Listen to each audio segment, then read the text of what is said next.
When I was a kid, I actually didn't know I was trans or queer, which may seem surprising because most trans people know since they were a kid, but not me. I was still around queerness though, because I grew up around my parent who came out as a trans woman and transitioned.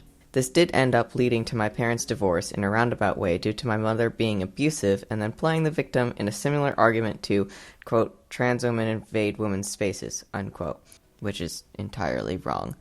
I was an intense ally to my parent, supporting her in every way I could, including going to pride events with her. I even marched in parades waving a tiny pride flag with my parent as well as queer and trans representatives. Eventually, I recognized the discomfort around puberty wasn't normal teenage discomfort, but was actually dysphoria presenting itself in the worst possible way. As Alexander Avila, the creator of the Are They Gay YouTube channel, said, quote, girlhood wasn't too bad, but being a woman just wasn't in the books for me, end quote, which I resonate with deeply.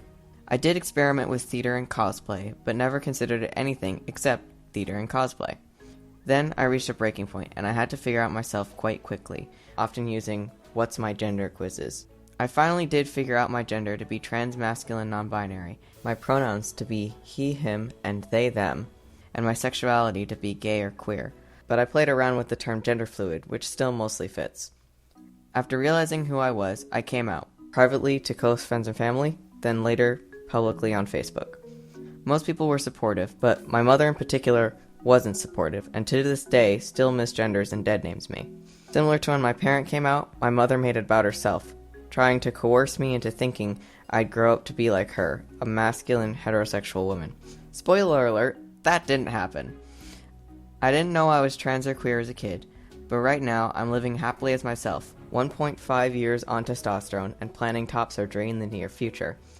Unlike my mother, I want to provide a safe space for the next generation, whether my potential kids or nibblings or any other kid, to be themselves without worrying of harm for being queer, even if they didn't know as a child.